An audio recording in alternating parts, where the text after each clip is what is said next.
भारत में हर साल चैत्र और अश्विन मास में एक खास पर्व मनाया जाता है जिसे नवरात्रि कहते हैं।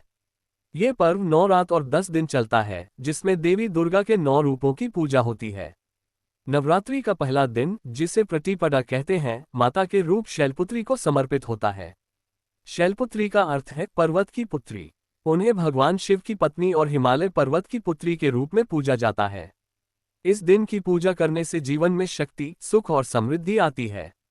कहा जाता है कि पहले एक छोटे गांव में सीमा नाम की महिला रहती थी। वह भक्ति भाव से भरी थी, लेकिन उसके जीवन में कई परेशानियां थीं। उसका परिवार गरीब था और पति का व्यापार हमेशा असफल होता। घर में हमेशा चिंता और तनाव का माहौल रहता। सीमा ने सुना कि अगर नवरात्रि के पहले दिन शैलपुत्री माता की पूजा और व्रत श्रद्धा और भक्ति के साथ की जाए तो जीवन में खुशहाली और सुख लौटता है। सीमा ने पूरे मन और विश्वास के साथ पूजा करना शुरू किया। उसने घर को साफ किया, देवी माता की मूर्ति को फूलों और रंगीन कपड़ों से सजाया और दीपक जलाकर भक्ति से आरती की। पूरे दिन उसने उपवास रखा और माता का ध्यान और मंत्र जाप किया।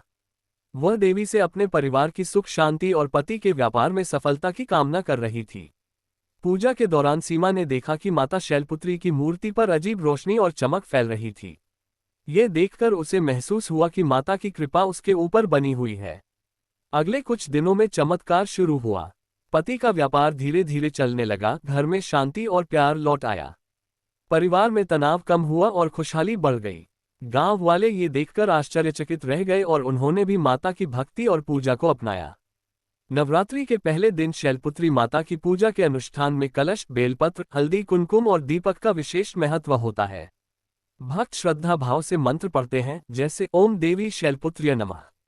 इस मंत्र के जाप से जीवन में साहस, शक्ति और आत्मविश्वास आता है। शैलपुत्री माता के दोनों हाथों में त्रिशूल और कमल होता है, जो उनके सरल लेकिन शक्तिशाली रूप का प्रतीक है। नवरात्रि का ये दिन न केवल धार्मिक महत्व रखता है, बल्कि सांस्कृतिक और सामाजिक रूप से भी महत्वपूर्ण है। महिलाओं के लिए ये त्योहार उनके भक्ति, विश्वास और पारिवारिक जिम्मेदारियों को दर्शाता है। पूरे गांव में भजन, गीत और लोकनृत्य आयोजित होते हैं। महिलाएं लाल कपड़े पहनती हैं, हाथों में मेहंदी लगाती हैं और पारंपरिक आभूषण पहनती हैं।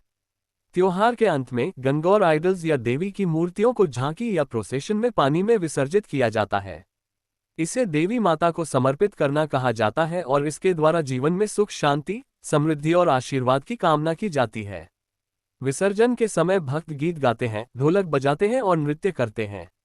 नवरात्रि के पहले दिन शैलपुत्री माता की भक्ति से यह सीखने को मिलता है कि श्रद्धा, भक्ति और उपवास जीवन में हर संकट को दूर कर सकते हैं। माता की कृपा से घर में खुशहाली आती है, पति पत्नी के संबंध मजबूत होते हैं और परिवार में प्रेम और सम्मान बढ़ता है। इस तरह नवरात्रि का पहला दिन हम सभी को याद दिलाता है कि भक्ति और विश्वास के बिना जीवन अधूरा है और माता शैलपुत्री की कृपा से हर मुश्किल आसान हो जाती है। श्रद्धा, भक्ति और पूजा से जीवन में सुख, शांति और समृद्धि आती है। जय माता शैलपुत्री।